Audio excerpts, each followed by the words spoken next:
Hello students, मैं आप लोगों को इस वीडियो में हिंदी सब्जेक्ट के मॉडल क्वेश्चन पेपर दिखाने वाला हूं। ये मॉडल क्वेश्चन पेपर जो है ये प्रबोध का है। और ये जो मॉडल क्वेश्चन पेपर मैं आपको दिखा रहा हूं, ये मार्केट में भी उपलब्ध है। प्रबोध, नवबोध और युगबोध 3 प्रकाशन है। तीनों प्रकाशन के द्वारा जारी किया जाता है। और तीनों प्रकाशन के जो मॉडल क्वेश्चन पेपर है, आप उनमें से किसी को भी खरीद लो, सभी मॉडल क्वेश्चन पेपर से प्रश्न आते ही आते हैं। और ये जो प्रश्न है ये पासिंग मार्क से थोड़ा सा ज़्यादा का आता है। मतलब ये एक हिसाब से सिंपल तरीके से पास करने का एक तरीका है।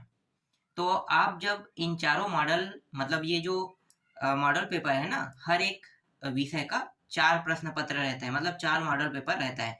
चारों को जब आप पढ़ोगे तब आपको पासिंग नंबर ही मिल पाएगा, मतलब उससे थोड़ा सा ज़्यादा मिल पाएगा। ठीक है, तो ये सिंपल तरीके से पास होने का एक शॉर्टकट तरीका होता है। तो चलो मैं आपको मॉडल पेपर दिखा देता हूँ। थोड़ा सा इसे मैं बड़ा कर लेता हूँ, जूम।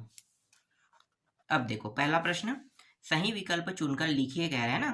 तो पहला प्रश्न क्या है, कौन सी बीमारी का इलाज डॉक्टरों के पास नहीं है? कैंसर है, टैक्स है, उदर रोग है और हृदय रोग है। तो आप सभी को पता है टैक्स वाला जो आप लोगों ने एक बीमारी वाला जो अध्याय है ना, उसमें आप लोगों ने पढ़ा होगा। तो टैक्स को एक बीमारी के रूप में बताया है, तो ये जो है इसका उत्तर होगा। गृह प्रवेश कविता में कवि ने अपनी चौखट पर क्या लगाया था? क्या लगाया था भाई? धान की बालियों की झालर, है ना? धान की बालियों की झालर। अगला प्रश्न है, मिट्टी से भरा कंटर में खालिस्तान शब्द शक्ति है। तो उत्तर क्या लेना है? अभिधा शब्द शक्ति है।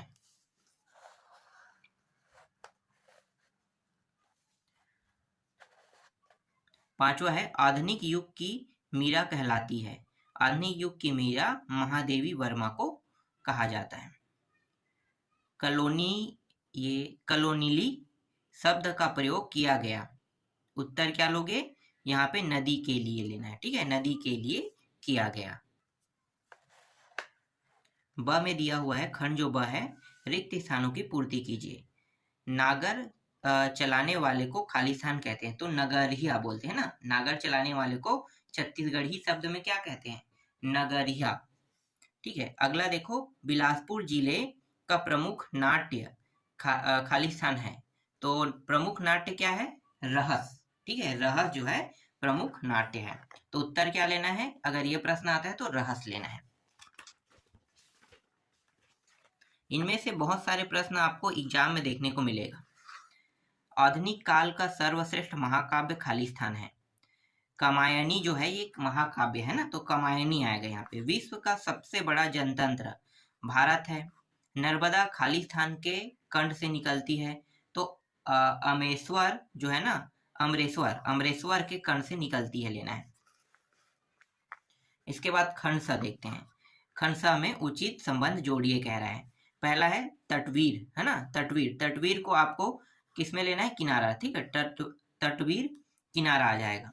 रीवा को आपको लेना है एक पेड़। ठीक है, भक्तिन को आपको लेना है सेविका को कहते हैं ना। कुरुक्षेत्र को आपको लेना है रामधारी सिंह दिनकर, मतलब ये इसके लेखक हैं। और आवा को आपको लेना है परदेसी राम वर्मा। ठीक है, ये आवा जो है परदेसी राम वर्मा का है। चलो अब 2-2 अंक के प्रश्नों को देख लेते हैं। हिंदी में जो 2-2 अंक के प्रश्न आएंगे, कैसे आएंगे ये देखते हैं। ठीक है, देखो, जेब कतरा ने लेखक की माँ को पैसे क्यों भेजे? बहुत सिंपल और आसान प्रश्न है ये, है ना। क्या क्या है भाई इसका उत्तर? कि देखो, जो जेब कतरा है ना, वो लेखक का जो पत्र है उनको वो पहले से पढ़ लिया था। पढ़ने के बाद उसमें जो बातें लिखी हुई थी ना, कि वो पैसा क्यों नहीं भेज पाया, इसके बारे में उसने चर्चा किया था ना। तो इसी बात को देखते हुए, मतलब उसे थोड़ा लगा होगा कि हाँ भाई, उसकी जो कंडीशन खराब है तो वो पैसा नहीं भेज पा रहा, तो वो अपनी ओर से दे दिया। तो इस प्रकार से ये कुछ इसी प्रकार से, मतलब जो जेब कतरा है वो पैसा को उसकी माँ को दिया, है ना। तो ऐसा ही है, देख लेते हैं पढ़ के क्या कह रहा है। लेखक की माँ को जेब कतरे ने पैसे इसीलिए भेजे क्योंकि उसने वह खत पढ़ लिया था जिसमें लेखक ने नौकरी छूट जाने के कारण पैसे न भेज पाने की बात लिखी थी। बस इतना ही आपको छोटा सा लिखना है। 2 अंक का प्रश्न है, तो 2 अंक के जो प्रश्न है उसको आपको अच्छा से लिखना है ना, अच्छा से और सटीक लिखना। बहुत ज्यादा लंबा चौड़ा लिखने की जरूरत नहीं है। अगर आप बहुत ज्यादा लंबा चौड़ा भी लिख देते हो तो उससे आपको सिर्फ 2 ही अंक मिलेंगे, लेकिन शब्दों की जो क्वालिटी है वो अच्छा होना चाहिए, तभी आपको अच्छे अंक मिलेंगे। और ज्यादा आपको लिखना भी नहीं है, आपको कम से कम 30 शब्दों से 35 शब्दों के बीच मिलेगा, मतलब 30 से ऊपर होना चाहिए, 40 से भी ज्यादा नहीं होना चाहिए। तो कम से कम 30 शब्दों से ऊपर होना चाहिए। 2 अंक का यही फार्मूला है, ठीक है। आगे देखो, दिन सोता था, रात सोती थी, पर मैं जागता था का आशय क्या है, कह रहे हैं। उत्तर क्या लिखोगे? मजदूर के इस कथन का आशय है कि वह निरंतर निर्माण कार्य में संलग्न है, उसने कभी हार नहीं मानी, कर्तव्य विमुख नहीं हुआ, संसार की परिवर्तनशीलता उसके लिए मायने नहीं रखती है, वह निरंतर अपने कर्म पथ की ओर अग्रसर है। ये इसका उत्तर है। मरिया प्रथा ने श्री कुमार की जिंदगी को किस तरह बदल दिया?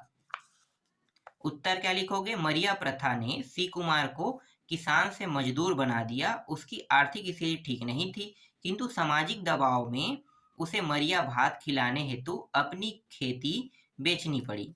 जीविकोपार्जन हेतु उसे मजदूरी करने को बाध्य होना पड़ा। 5वां है, विंध्य और सतपुड़ा को लेखक ने किस रूप में चित्रित किया है? विंध्य और सतपुड़ा का यह क्षेत्र अत्यंत मनोहारी है। इसे मैकल के नाम से जाना जाता है। मैकल पर्वत की दाहिनी भुजा विंध्यांचल एवं बाईं भुजा सतपुड़ा है। इन दोनों के बीच से नर्मदा प्रवाहित होती है।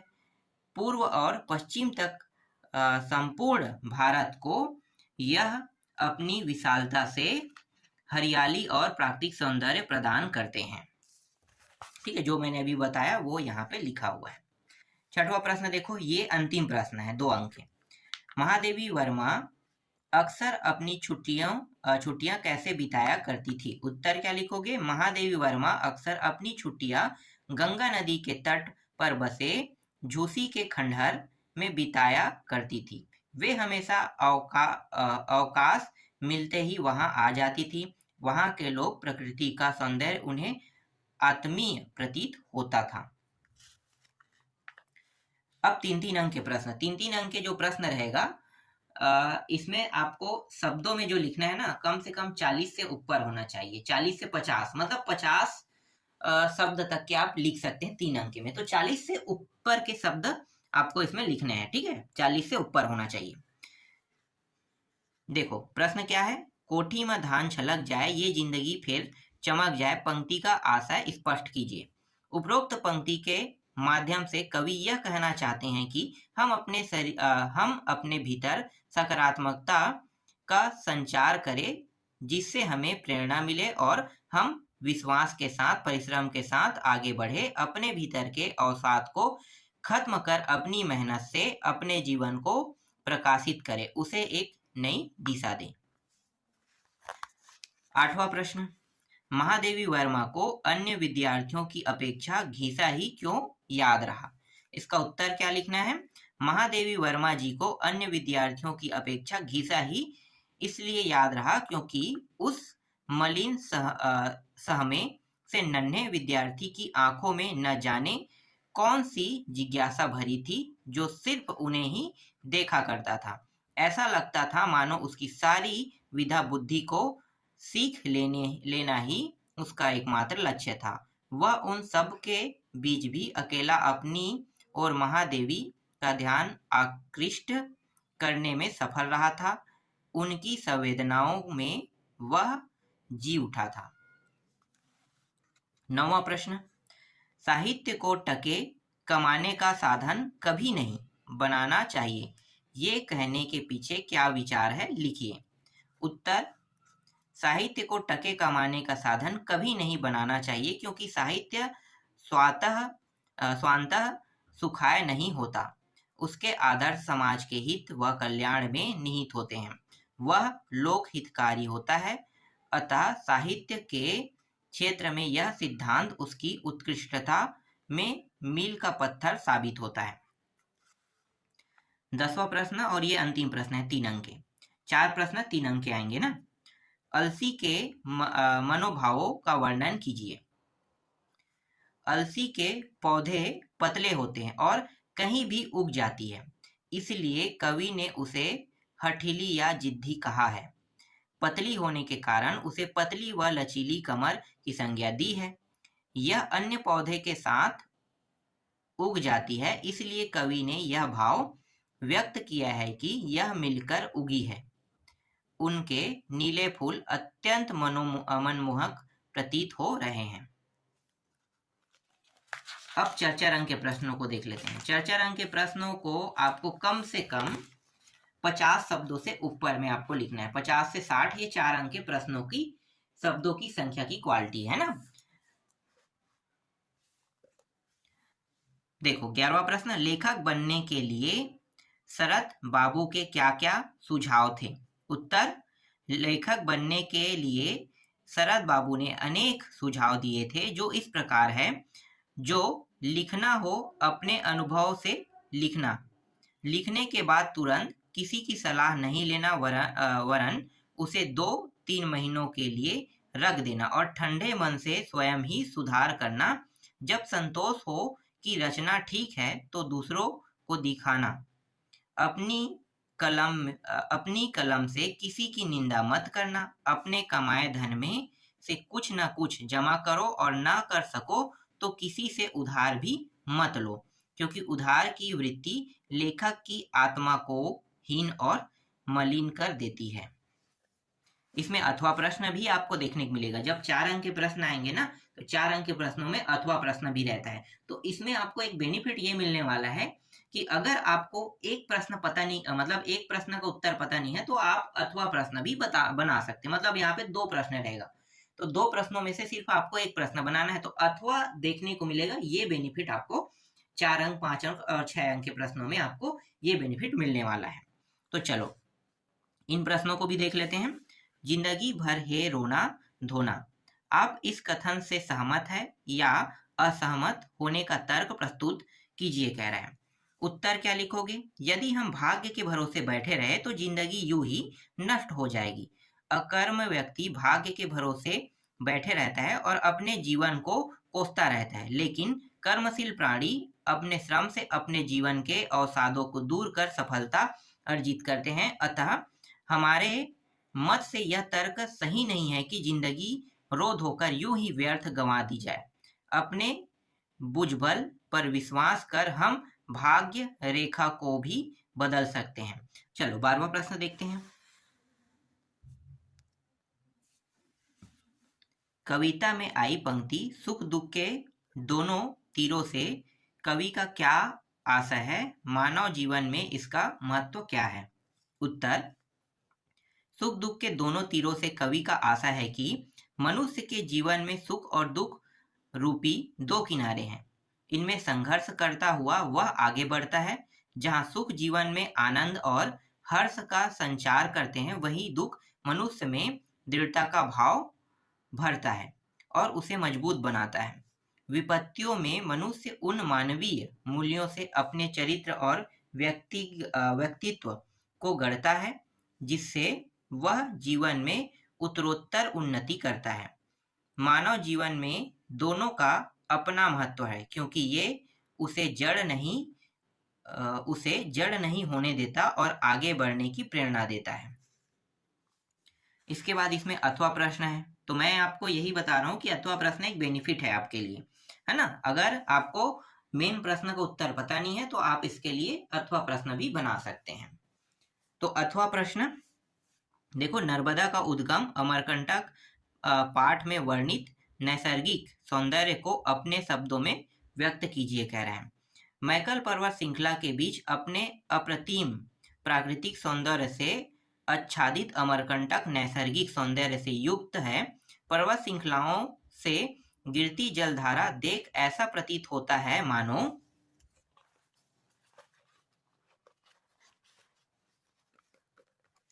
आकाश से चांद की धारा नीचे आ रही हो। ऋषि मार्कंडे की यह तपोभूमि जामुन आम और सरई के जंगलों से आच्छादित है। गुलाब, कांवली के दुर्लभ पुष्प भी इसी क्षेत्र में पाए जाते हैं, जिसके अर्क से आंखों की तपन शांत हो जाती है। बादलों की गर्जना, बिजलियों की चमक देख लगता है मानो वे आंख मिचौली खेल रहे हो। इस पर आश्रित लोगों का जीवन खुशहाल व्यतीत हो रहा है। यहाँ की भूमि अत्यंत उपजाऊ तथा अपनी सांस्कृतिक व पौराणिक महत्व को अक्षुण्ण बनाए हुए है।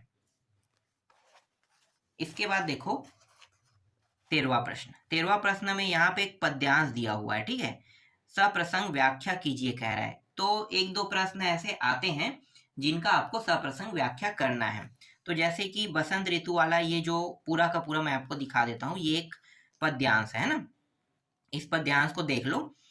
इस पद्यांश मतलब ये जो पद्यांश है ये किस अध्याय से है ये आपको पता होना चाहिए। अध्याय के नाम को आपको पता होना चाहिए कि ये मतलब ये जो जिस अध्याय से, जैसे अध्याय 9, अध्याय 10, अध्याय 11 है ना, जो पाठ 8, पाठ 9, पाठ 10 ये सब अध्याय ही है, ठीक है। चाहे आप उसे अध्याय कहो या चाहे आप उसे पाठ कहो, तो ये आपको पता होना चाहिए कि किस अध्याय से है, ठीक है। ये ज्यादा इंपॉर्टेंट नहीं कि अध्याय किससे, लेकिन जिस अध्याय से उस अध्याय का नाम क्या है ना, ये आपको याद होना चाहिए नाम। और दूसरा क्या याद होना चाहिए, कवि या अगर वो गद्यांश है तो लेखक का नाम याद होना चाहिए, तभी आप सप्रसंग व्याख्या लिख सकते हो ना। तो देखो ये जो है ना, प्रस्तुत पद्यांश कवि नागार्जुन द्वारा रचित कविता बादल को घिरते देखा से लिया गया है। बस कवि का नाम यहाँ पे लिखना है और क्या लिखना है, उस पाठ का नाम है ना। बादल को घिरते देखा पाठ का नाम है, बस इसी इन दोनों को आपको याद रखना है और इन्हीं दोनों को संदर्भ में लिखना है। अब प्रसंग में क्या लिखोगे, तो प्रसंग जो है ना इसको पढ़ने के बाद बनाया जाता है, ठीक है। इसको मैं पढ़ तो नहीं रहा हूं, लेकिन प्रसंग जो है इसको पढ़ने के बाद आपको लिखना होगा। तो चलो यहाँ पे डायरेक्ट मैं प्रसंग को बता देता हूँ। इस पद में कवि ने बसंत ऋतु के सौंदर्य का वर्णन तथा प्राकृतिक जीवों पर उसका क्या प्रभाव पड़ता है इसका वर्णन किया है। इसके बाद व्याख्या देखो। अब ये जो व्याख्या है, जो साहित्यिक वर्ड लिखा हुआ है ना, उसी का जो उर्दू संश्लेषण जो हिंदी कहते हैं, जो हम लोग समझते हैं ना हिंदी जो बोलते हैं वो उर्दू वाला है, ठीक है। हम लोग उर्दू को मिला के बोलते हैं। तो यहाँ पे लिखा हुआ है, जैसे कि कवि कहते हैं कि बसंत ऋतुओं के कारण वातावरण मनोहर हो उठा था। सूर्योदय का समय था, वायु मंद गति से प्रवाहित हो रही थी। उगते हुए सूर्य की सुनहरी किरणें पर्वत शिखरों पर अपनी स्वर्णिम आभा बिखेर रही थी। एक दूसरे से बिछड़ने और अलग रहकर रात बिताने का अभिशाप जिसे मिला है, वे विवश चकवा चकवी पक्षी का दुखमय रुदन प्रातः काल के आगमन से ही बंद हो गया है। उस सरोवर के किनारे हरी भरी घास देख ऐसा लगता है मानो हरी दरी किसी ने बिछा रखी हो। ऐसे में घिरते हुए बादलों को और चकवा पक्षी को प्रेम क्रीड़ा करते हुए कवि ने देखा। विशेष भी आपको लिखना है। अगर सप्रसंग व्याख्या वाला अगर कोई टॉपिक आता है तो उसमें आपको विशेष भी लिखना है, ठीक है। तो विशेष में क्या लिखोगे, प्रकृति के सौंदर्य का सजीव चित्रण है। भाषा में माधुर्य गुण और प्रवाह, अनुप्रास अलंकार, लयात्मकता व संस्कृत निष्ठ है। इसके बाद नेक्स्ट प्रश्न देखते हैं। देखो इसमें अथवा और दिया हुआ है, ठीक है। अथवा में भी यहाँ पे दिया हुआ है, तो आप देख सकते हैं अथवा वाला, देखाया चंद्रघना है ना। तो ये चंद्रघना से संबंधित है। सप्रसंग में संदर्भ में आपको क्या लिखना है, चंद्रघना से लौटती बेर कविता से लिया गया। इसके रचयिता श्री केदारनाथ अग्रवाल जी है। प्रसंग क्या लिखोगे, पूरा पढ़ने के बाद आपको प्रसंग पता चल जाएगा। तो इस पद के कवि ने चंद्रघना नामक स्थान से लौटते समय खेतों में अलसी और चना की फसल देखकर कल्पना करते हुए कहते हैं। इसके बाद व्याख्या जो है, पूरा पढ़ने के बाद जो आपको समझ में आएगा उसी को हम व्याख्या कहते हैं, ठीक है। तो ये व्याख्या जो है, चलो पढ़ लेते हैं। जब मैं चंद्रघना से लौट रहा था तो खेत की मेड़ पर बैठकर मैंने अकेले में जो देखा उस दृश्य का वर्णन करता हूँ। खेतों में चने के हरे पौधे को देखा। ऐसा लगता है मानो उसके सिर पर गुलाबी पंखड़ी सजी हुई है। पौधों की ऊंचाई एक बीते के बराबर है।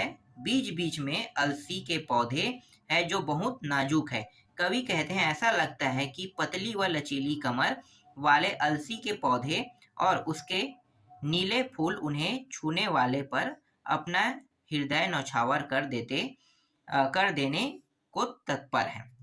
विशेष मानवीकरण अलंकार का प्रयोग मुक्त छंद, नील, फूले, फूल में अनुप्रास अलंकार, भाषा में सहजता, सरल व लयात्मकता है। इसके बाद नेक्स्ट प्रश्न जो है वो है प्रगतिवाद को समझाइए, कह रहा है। उत्तर, यह कार्ल मार्क्स की विचारधारा से प्रभावित है। इसका अर्थ अवसर और संसाधनों के समान वितरण से है। शोषण, आर्थिक विषमता के प्रति असंतोष, विद्रोह, मजदूरों व किसानों के प्रति सहानुभूति, धार्मिक विषमता पर चोट की गई है। इस समय मानव मन के सूक्ष्म भावों को प्रकट करने की क्षमता हिंदी भाषा में विकसित हुई है। इसके अलावा थोड़ा सा यहाँ पे और लिखा हुआ है।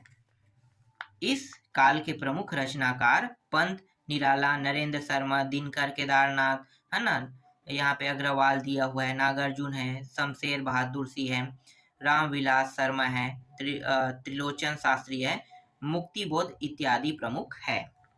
इसके बाद इसमें अथवा प्रश्न भी दिया हुआ है। छायावाद की विशेषताओं का वर्णन कीजिए। तो छायावाद की विशेषताओं का वर्णन करना है तो उत्तर देखो, यहाँ पे कुछ टॉपिक दिया हुआ है ना, इन्हीं टॉपिकों को आपको लिखना है छायावाद की विशेषता में। तो पहला क्या है, प्रकृति का मानवीकरण किया गया और नारी सौंदर्य का सूक्ष्म चित्रण। अज्ञात सत्ता के प्रति कवि का प्रेम कभी प्रेयसी तो कभी चेतन प्रकृति के रूप में दृष्टिगत होता है।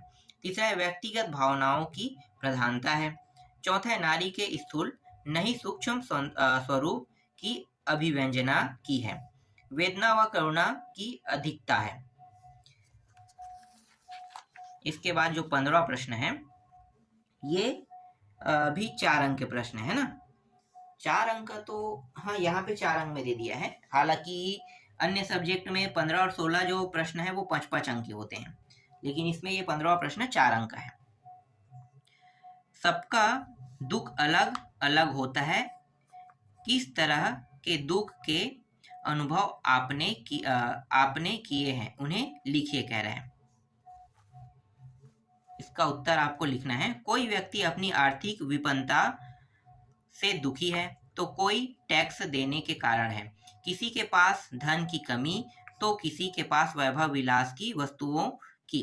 कोई व्यापार में हानि से तो कोई बिजली के बिल से, कोई महंगाई से। सबके दुख अलग है। हम भी इसी समाज का हिस्सा है, इसलिए इन दुखों का अनुभव भी बखूबी किया है। दुखी सभी है किंतु उनके स्वरूप भिन्न भिन्न है।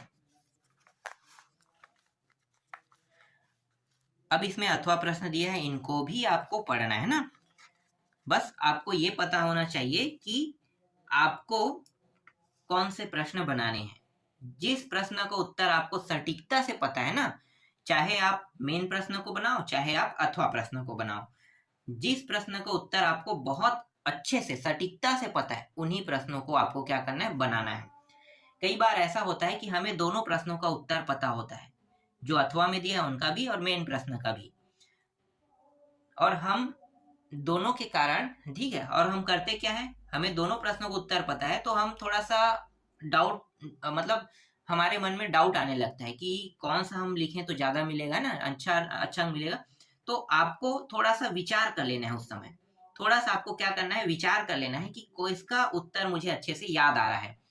तो आप थोड़ा सा विचार कर, कुछ सेकंडों में आपको समझ में आ जाएगा कि हाँ मुझे ये वाले प्रश्न का उत्तर थोड़ा सा अच्छे से पता है, इस वाले का थोड़ा सा कम। तो जो अच्छे से पता है ना उन्हीं का उत्तर आपको लिखना है अथवा में। चलो देखते हैं अगला प्रश्न। जो अथवा प्रश्न है, वीर नारायण सिंह की विद्रोह की रणनीति क्यों असफल हुई।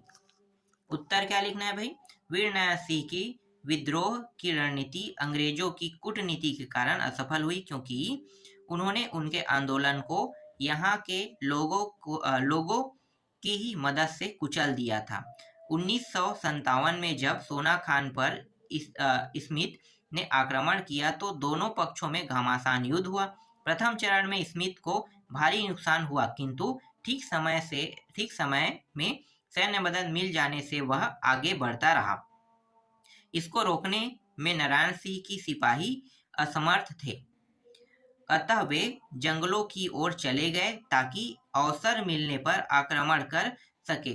गांव को रिक्त पाकर स्मिथ ने वहां आग लगा दी। नारायण सिंह ने स्मिथ से रण क्षेत्र में मुकाबले की तैयारी तो की थी, किंतु इस अग्निकांड की कल्पना नहीं की थी।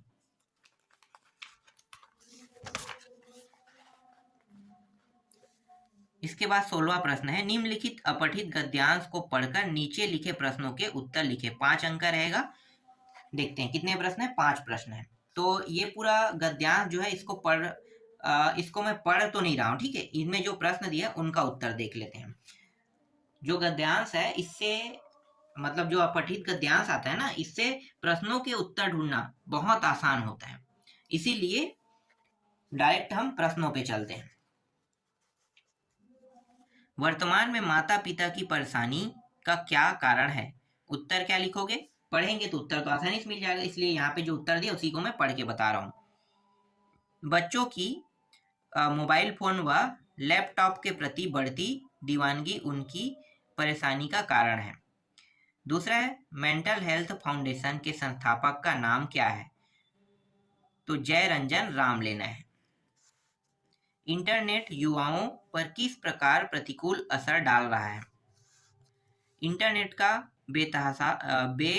बेतहासा उपयोग उनकी दिमागी संरचना, एकाग्रता, सामाजिक व्यवहार और संस्कृति पर प्रतिकूल असर डाल रहा है। हमें किससे बचने की आवश्यकता है? हमें सोशल मीडिया के बढ़ते दुष्प्रभाव से बचने की आवश्यकता है, जैसे असहिष्णुता, ईर्ष्या, आत्ममुग्धता, हिंसा, बाह्य आडंबर व बदमिजाजी इत्यादि है। उपयुक्त गद्यांश का शीर्षक, इंटरनेट व मोबाइल के दुष्प्रभाव। इसके बाद स्थानांतरण प्रमाण पत्र प्राप्त करने हेतु अपनी शाला के प्रचार को आवेदन लिखे कह रहे हैं। अब ये जो प्रश्न है ये सरल है और आसान भी रहता है ना। तो 17वां प्रश्न जैसे कि स्थानांतरण प्रमाण पत्र के लिए आ सकता है। इसके अलावा ध्वनि विस्तारक यंत्र का भी आपके एग्जाम में आपको देखने को मिल सकता है। तो ये एप्लीकेशन सरल रहता है, बहुत आसान रहता है। देखो आपको लिखना कैसे है, यहाँ पे क्या लिखा है, सेवा में, ठीक है। हम लोग जब भी लेटर तैयार करते हैं ना, तो हम लोग कभी भी सेवा में नहीं लिखते हैं, प्रति लिखते हैं, हमेशा प्रति लिखते हैं। जब आप 10th के बाद 11th क्लास में आ जाओगे, ठीक है, 11th के बाद 12 में, तो जैसे ही आप 11th में आओगे तब आपको सेवा में नहीं लिखना है, प्रति लिखना है। अगर आप अभी से भी प्रति लिखोगे तो भी कोई घाटा नहीं। प्रति एक बेहतर शब्द माना गया और ये सेवा से ही संबंधित है। जैसे कि यहाँ पे हम सेवा में लिख देते हैं, जब आप नेक्स्ट क्लास में जाओगे तो आपको बताया जाएगा कि आपको अब सेवा में नहीं लिखना है, आपको अब लिखना है, प्रति लिखना है, ठीक है। तो प्रति लिखोगे। इसके बाद प्रचार, जैसे यहाँ पे है प्रचार महोदय ये लिखते हो ना, ये तो सब सेम रहेगा, बस ये चीज आपको बदलना है। सेवा में की जगह में आपको क्या लिखना है, सेवा में की जगह में प्रति लिखना है, ठीक है। अभी से लिखोगे तो और अच्छी बात है। फिर प्रचार है, ये सब चीज सेम रहेगा, ठीक है। प्रचार शासकीय उत्तर माध्यमिक विद्यालय जैसे राजनांदगांव, जिस स्कूल के आप उस स्कूल को प्रदर्शित कर सकते हैं। विषय स्थानांतरण प्रमाण पत्र हेतु, तो जैसे यहाँ पे हम लोग लिखते हैं ना विषय स्थानांतरण प्रमाण पत्र हेतु, तो हम लोग क्या लिखते हैं, जहाँ तक स्थानांतरण प्रमाण पत्र बाबत लिखते हैं, हेतु को हम बाबत बना देते हैं, ठीक है। जैसे आप 11th क्लास में जाओगे तो आप हेतु नहीं लिखोगे, क्या लिखोगे, बाबत लिखोगे। हेतु को क्या लिखना है, आपको बाबत लिखना है। तो अभी से मैं आपको पूरा बता रहा हूँ ना। अब बाकी जो यहाँ पे लिखा है ये सब सेम रहेगा। बाकी यहाँ पे जो लिखा है ना, निवेदन है, ये बहुत आसान होता है, बहुत ही आसान। स्थानांतरण प्रमाण पत्र का, ध्वनि विस्तारक यंत्र का अगर आपको लिखने के लिए कहेगा, ठीक है, समाचार एजेंसी को लिखने के लिए कहेगा, तो ये ऐसे लेटर बहुत आसान होता है। इस लेटर में आपने क्या चीज, ठीक है, इस लेटर में आपने, मतलब मेरे कहने का मतलब ये है कि ये आपको टीसी मांगना है ना, तो टीसी मांगना है तो आप किस किस प्रक्रिया से गुजरोगे, कैसे गुजरोगे और किस तरीके से आप टीसी मांगोगे, तो यही चीजों को आपको प्रदर्शित करना है, ये आसान होता है। सिंपल शब्दों में हम क्या कहते हैं कि भैया मेरे पिताजी का ट्रांसफर हो गया है, इसलिए मुझे ट्रांसफर सर्टिफिकेट चाहिए। लेकिन आप पूरा बात नहीं बताते, इसीलिए आपको नंबर कम मिलता है। तो आपको लिखना कैसे है कि आपको बताना होगा कि मैं आपके स्कूल का एक विद्यार्थी हूँ, किस कक्षा में पढ़ता हूँ ये भी आपको प्रदर्शित करना है। तो मैं कक्षा 10वीं में पढ़ता हूँ और मेरे पिताजी का ट्रांसफर वर्तमान में, ये चीज आपको प्रदर्शित करना है वर्तमान में। पहले आपको, इससे पहले आपको थोड़ा सा बताना होगा अपने पिताजी के बारे में कि मेरा पिताजी जो है वो यहाँ पे एक ऑपरेटर, जैसे कंप्यूटर ऑपरेटर ना, तो ऑपरेटर की नौकरी, जो भी नौकरी करता है, तो कंप्यूटर ऑपरेटर, लेखक की नौकरी करता है या फिर समाचार पत्र एजेंसी में है, तो उसको आपको थोड़ा सा प्रदर्शित करना पड़ेगा कि मेरा पिताजी जो है वो कंप्यूटर ऑपरेटर है और अभी वर्तमान में उनका जो ट्रांसफर है वो इस जगह से दूसरे जगह हो गया है और उनके साथ मुझे भी जाना जरूरी है क्योंकि मैं अकेले नहीं रह सकता या फिर वो लोग मुझे अकेले नहीं छोड़ सकते, इसलिए उनके साथ मैं जाने वाला हूं। तो इस वजह से मुझे ट्रांसफर सर्टिफिकेट की आवश्यकता है दूसरे जगह एडमिशन लेने के लिए। इसी वजह से आप मुझे मेरा ट्रांसफर सर्टिफिकेट और साथ ही साथ करेक्टर सर्टिफिकेट भी देने की कृपा करें। इस तरीके से आपको लेटर तैयार करना है, तब आपको अच्छा नंबर मिलेगा। और इसके बाद यहाँ पे दिनांक लिखा जाता है, बीच में धन्यवाद, और ये आपका आज्ञाकारी शिष्य, इस प्रकार से आपको लिखना है। ठीक है, अगर ये आपको नहीं बनाना है तो यहाँ पे एक अथवा में भी दिया है, इसको भी आप बना सकते हो। इसके बाद निबंध है 18वां प्रश्न में। ठीक है, तो निबंध जो है यहाँ पे दिया है, जरूरी नहीं कि यहाँ पे जो दिया है वही निबंध आए। निबंध जो है वो पिछले प्रश्न पत्र में जो आया था ना, वहीं से ये उठाएगा।